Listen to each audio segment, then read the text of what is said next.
Hello students, class 12 chemistry. Last time पे हमने chapter number 6 complete कर लिया, isolation of the elements, isolation of metals और metallurgy के चैप्टर में। नेक्स्ट है हमारा chapter number 7, P block elements. P block elements आप 11th में भी पढ़ चुके हैं, बट वहाँ पर आपने 2 ही फैमिली पढ़ी थी, boron and carbon family. But यहाँ पर आपने 4 ग्रुप और पढ़ने हैं। 3 मेनली आपके नोबल गैसेज, इतना नहीं है डिस्क्राइब, बट 3 मेनली आपको पढ़नी है, halogens, nitrogen and oxygen family. First of all, general introduction of the p block elements. In P block elements को हम पी ब्लॉक क्यों बोलते हैं? द एलिमेंट्स, इनमें जो लास्ट इलेक्ट्रॉन होता है, ठीक है, इन एलिमेंट्स का जो लास्ट इलेक्ट्रॉन होता है वो पी सबशेल में एंटर करता है, इसीलिए हम इनको पी ब्लॉक एलिमेंट बोलते हैं। The element in which the last electron enters the p subshell of their outermost energy shell, outermost energy cell के पी सबशेल में लास्ट इलेक्ट्रॉन एंटर करता है, इसीलिए are called the p block elements. The elements belonging to group 13 to 18, वो element जो group 13 to 18 से belong करते हैं उनको हम पी ब्लॉक बोलते हैं। आपने पीरियोडिक टेबल देखी होगी, उसमें 13 से लेके जो 18 तक ग्रुप हैं वो सारे किस में आते हैं? पी ब्लॉक एलिमेंट्स हैं। एंड हैव जनरल कन्फिग्रेशन, उनका जनरल कन्फिग्रेशन आपने 11th में पढ़ लिया था, NS2 NP 1 to 6, यानी कि 1 से लेके 6 तक इलेक्ट्रॉन उसमें आ सकते हैं पी ऑर्बिटल में। ये आपका पी ब्लॉक है।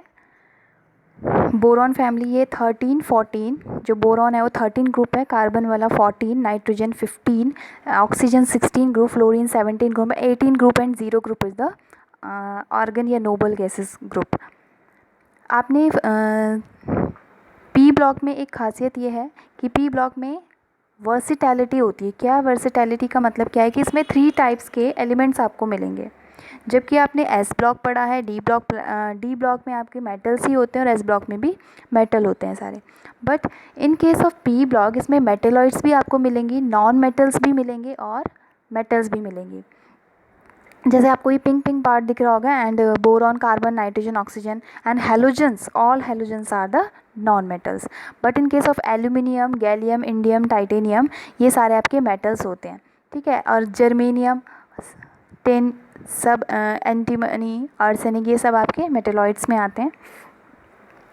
लेकिन आपको बोरॉन एंड कार्बन फैमिली नहीं पढ़ना है, वो आप 11th स्टैंडर्ड में पढ़ चुके हैं। 12th स्टैंडर्ड में आपको नाइट्रोजन यानी कि 15th group, oxygen family it means 16 group and halogens family it means 17 group आपने पढ़ना है। First of all we discuss about 15 group, it means nitrogen family. P block की आपको जनरल इंट्रोडक्शन है। Properties of p block element. P block की इसमें जितनी भी प्रॉपर्टीज़ होती हैं वो क्या करती हैं? वेरिएट करती हैं, चाहे वो वैलेंसीज हों, चाहे एटॉमिक साइज़ हो, ionization, enthalpy and electronegativity also.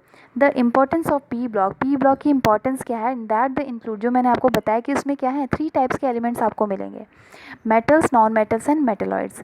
In this unit we will discuss about the 15 group 15 to 18 तक, यानी कि nitrogen family, oxygen family, halogens family and also noble gases in the p group. Group 15 elements, या group 15 के elements है 5 elements, nitrogen, phosphorus, arsenic, antimony and bismuth. ये आपको दिख रहा है, denotation of nitrogen is N, phosphorus को P से डिनोट करता है, आर्सेनिक को AS, antimony SB and bismuth is BI। Nitrogen is non metal, nitrogen क्या है? नॉन मेटल होता है। Phosphorus also non metal, arsenic metalloids and antimony also metalloids. Bismuth is a poor metal है, but poor metal है। अब इनकी physical state क्या है? कि इनकी फिजिकल स्टेट से हम इनकी कुछ प्रॉपर्टीज़ के बारे में भी हम पता लगा सकते हैं, इसलिए इनकी फिजिकल स्टेट लिखना भी ज़रूरी है। नाइट्रोजन आपके एटमॉस्फेयर में गैस की फॉर्म में मिलती है, N2 is a gas. Phosphorus आपका सॉलिड फॉर्म में मिलता है, in the combined form, earth crust पर कंबाइंड फॉर्म में मिलता है। आर्सेनिक सॉलिड फॉर्म में, एंटीमनी सॉलिड फॉर्म में, बिस्मिथ ऑल्सो सॉलिड फॉर्म में। मेटल है तो सॉलिड फॉर्म में। Occurrence of these element, these p block elements या 15 ग्रुप 15 एलिमेंट्स की अक्रेंस कैसी है? The elements of group 15 except phosphorus, phosphorus को छोड़कर डू नॉट अकर वेरी अबेंडली, सारे जितने भी एलिमेंट्स हैं वो ज़्यादा अबेंडेंटली, मतलब ज़्यादा अमाउंट में नहीं मिलते हैं इन नेचर में। तो मॉलिकुलर नाइट्रोजन, नाइट्रोजन की बात करें तो नाइट्रोजन कंप्राइजेज अबाउट एटमॉस्फेयर में 78% नाइट्रोजन प्रेजेंट होती है। बट वो इनर्ट होती है, रिएक्टिव नहीं है। वो हमारी अर्थ पर मिलती कैसे है, नाइट्रेट की फॉर्म में, फिक्सेशन के फॉर्म में सॉइल में प्रेजेंट होती है। It is not very abundant in earth crust, it occur in the form of nitrate के फॉर्म में मिलती है अर्थ में, न्यूक्लिक एसिड के फॉर्म में, प्रोटीन्स में नाइट्रोजन प्रेजेंट होती है। इन case of phosphorus, phosphorus is the 11th element in order of the abundance. Earth crust पर जो रॉक्स में प्रेजेंट होती है 11th एलिमेंट है वो phosphorus. It is very reactive element, reactive element है तो इट मीन्स वो फ्री स्टेट में नहीं मिलेगा। It does not occur in free state, it's occur in combined form like phosphorite. ये फॉस्फोराइट ये मिनरल्स है, फॉस्फोरस का मिनरल है ये Ca3PO4 होल 4। ये आपका यहाँ पर होल ट्वाइस आएगा, ये गलती से मिस्टेक हो गया है, यहाँ पे आपका आएगा होल ट्वाइस, 2 लिखना, Ca3PO4 होल ट्वाइस, मिस्टेक से हो गया है। Okay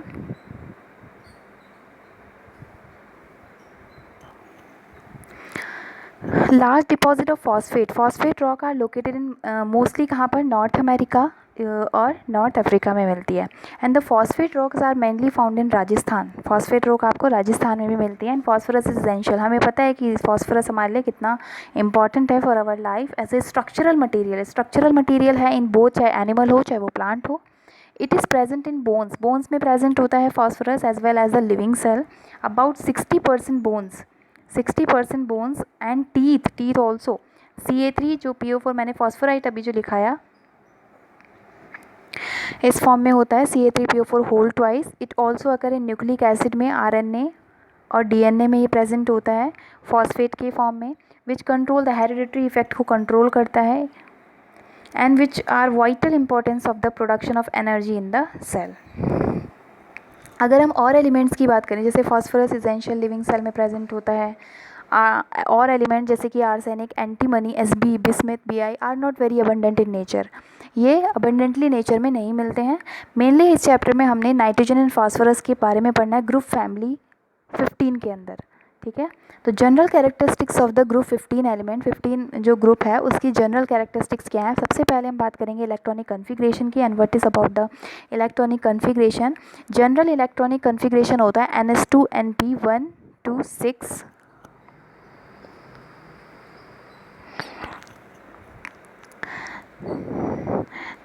NS2Np126। इसमें आप 1 to 6 ना करके, क्योंकि हम ग्रुप 15 की केवल बात कर रहे हैं, तो ग्रुप 15 में आपको यहाँ पर केवल 3 लिखना है कि Np3 यानी कि 3 इलेक्ट्रॉन होते हैं, ठीक है।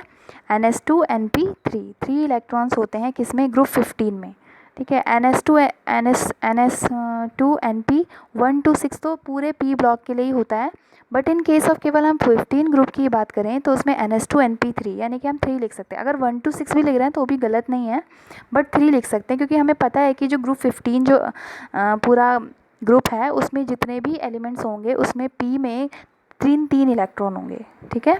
तो आप यहाँ पे NS2Np3 लिखेंगे। इन सब एलिमेंट्स का इलेक्ट्रॉनिक कन्फिग्रेशन, N का नाइट्रोजन का एटॉमिक नंबर होता है 7, तो इसका इलेक्ट्रॉनिक कन्फिग्रेशन कैसे होगा, P में इसके 3 इलेक्ट्रॉन आने हैं, तो 1s2 2s2 2p3, यानी कि अगर हम काउंट करेंगे 2 और 2 4 और 3 7 इलेक्ट्रॉन होने चाहिए हमारे कन्फिग्रेशन में। ऐसे ही फॉस्फोरस के केस में, ये आपने 11th में पढ़ चुके हो कैसे इलेक्ट्रॉनिक कन्फिग्रेशन करते हैं, वही है ये पुराना। फॉस्फोरस में होते हैं 15, अगर हम इनको इलेक्ट्रॉनिक कन्फिग्रेशन करेंगे तो 1s2 2s2 2p6 3s2 3p में कितने आ रहे हैं 3। तो देखिए नाइट्रोजन में भी बस केवल नंबर ऑफ शेल चेंज हो रहा है, यानी कि n की वैल्यू चेंज हो रही है, बाकी p में इलेक्ट्रॉन क्या है, सेम ही है। 3 इलेक्ट्रॉन नाइट्रोजन में थे p में, और फॉस्फोरस में भी 3 ही इलेक्ट्रॉन है, बस नंबर ऑफ शेल हुआ है, वहाँ पर 2p3 है, यहाँ पे 3p3 है। इन case of arsenic the atomic number is 33, 1s2 2s2 2p6 3s2 3p6 4s2 3d10। 4s के बाद क्या आता है 3d10 4p3। देखिए यहाँ पर भी केवल नंबर ऑफ शेल चेंज हुआ है, p में 3 ही इलेक्ट्रॉन है।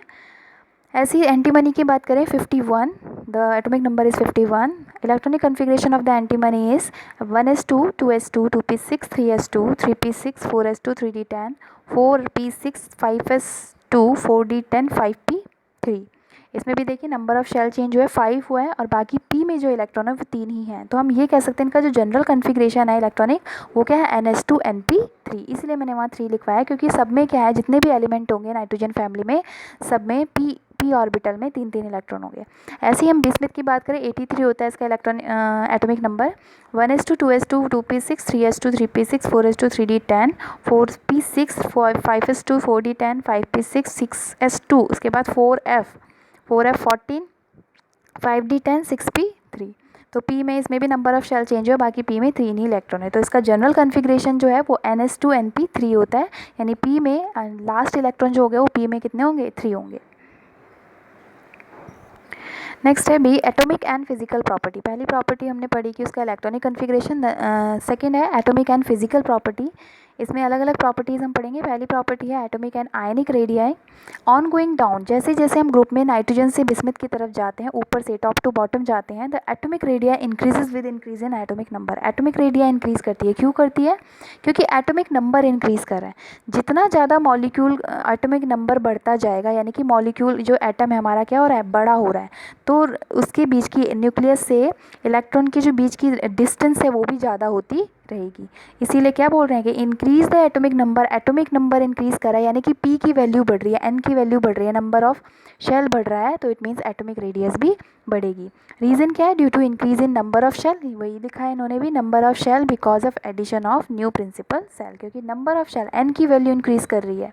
जैसे नाइट्रोजन में n की वैल्यू 2 थी, ऐसी फॉस्फोरस में n की वैल्यू 3 हो गई AS में, क्योंकि जहाँ पर एंट्री इलेक्ट्रॉन कर रहे हैं।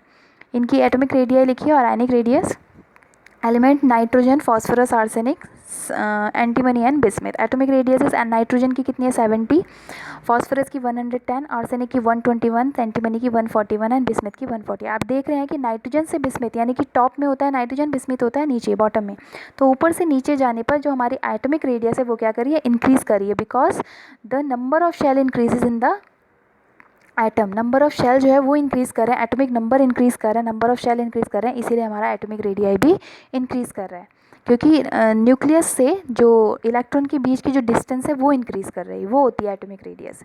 आयनिक रेडियस भी इंक्रीज़ करी, 171 212 222 76 103। अब ये आयनिक रेडियस एंटीमनी की 76 क्यों है? क्योंकि ये पॉजिटिवली चार्ज होते हैं, बाकी के जो ऊपर हैं nitrogen phosphorus arsenic, this is the negatively charge ions.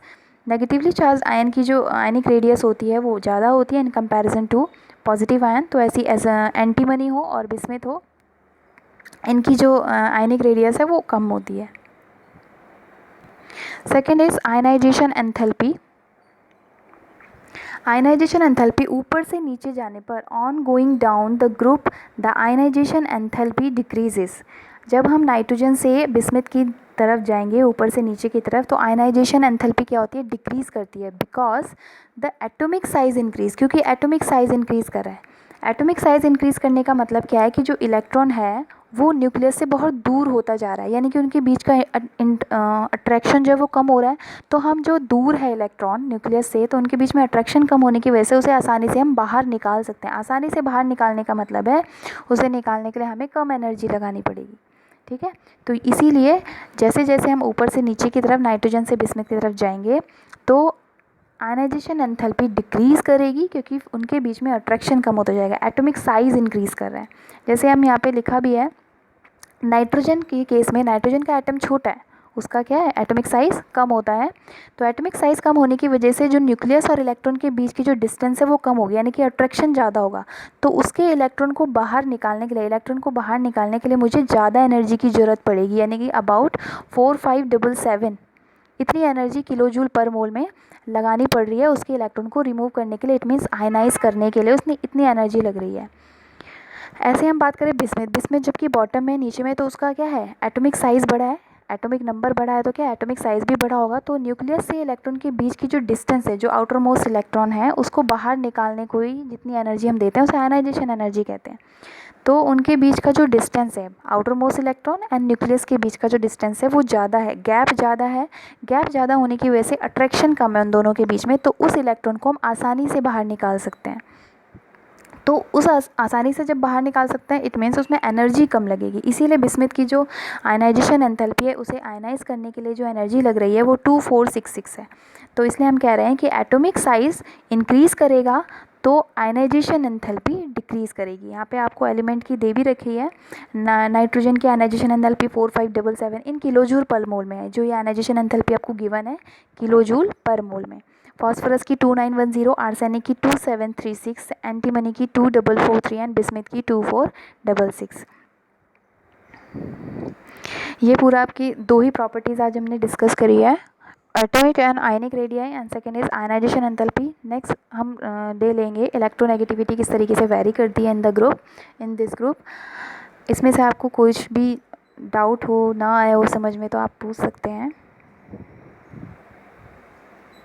Thank you.